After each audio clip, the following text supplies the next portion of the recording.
I think it's worth making just a few things clear about Gaza that pretty much every American should know if they don't know, because what's going on there right now is affected by our government, and the choices that are made in our name determine the fates of many, many human beings around the world. So I want to just give a few facts here. Let's begin with a few elementary truths. Gaza is a very small place. It's only 25 miles long. It's 5 miles wide. And so that means that a strong runner who did marathons could get from one end to the other in a few hours. And now 2 million people live there. And so that makes it a very, very densely populated place. And about half of the people who live in this small strip of land that you could run across in a few hours, half of those are children. The majority of people in Gaza are very, very poor. They're much poorer than their counterparts across the border in Israel.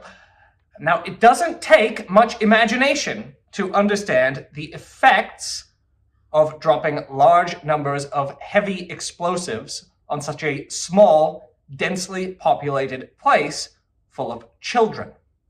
Now, Israel has struck Gaza with heavy weaponry over 10,000 times in the last few weeks, and over 10,000 Palestinians have been killed, 40% of whom are children. So that's right, more children have been killed in Gaza than the total number of Americans who died in the 9/11 attacks, and out of a much, much smaller population.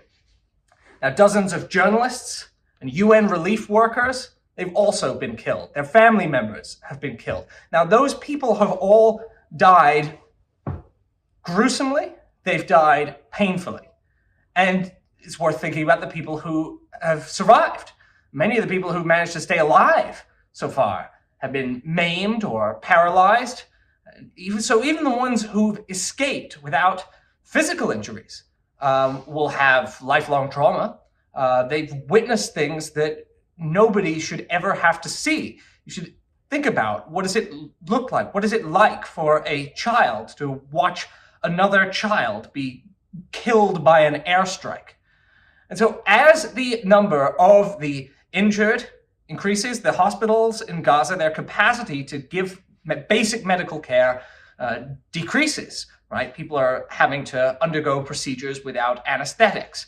They're getting infected without clean water. They can't provide basic services, and it's getting worse and worse all the time.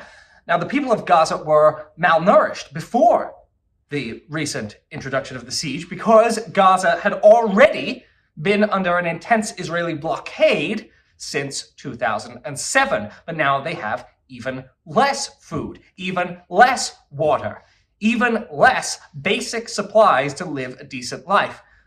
Now, importantly for Americans, is why I want to talk to Americans, is that here in the United States, our government has made some noises that suggest that it cares about the fate of the people in Gaza. It doesn't.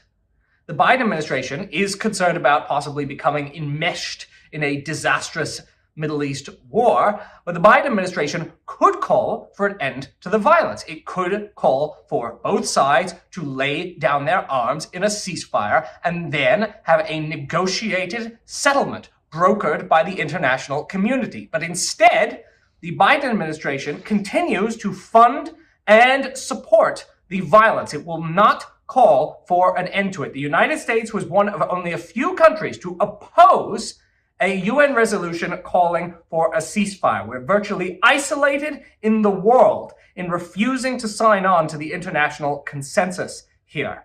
Biden he's sowed doubt about Palestinian death counts. He suggested that all of these people aren't really dying in these large numbers, and he's just declined to press Israel to rein in its indiscriminate bombing campaign. Instead, he continues to send them weaponry.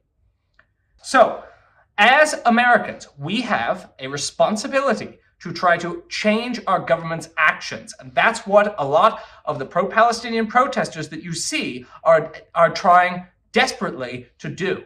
So we can't look away from the suffering of the people of Gaza, because we are in part responsible for it. Our government has thwarted peace in Palestine for many decades by supporting Israel's continuing project of dispossessing Palestinians. Our government continues to aid Israel, even as virtually the entire international community recoils in horror at the effects of Israel's bombing campaign. And that means, it's quite simple, our job, people in the United States right now, is to push for a complete cessation of hostilities and an internationally brokered settlement to the conflict.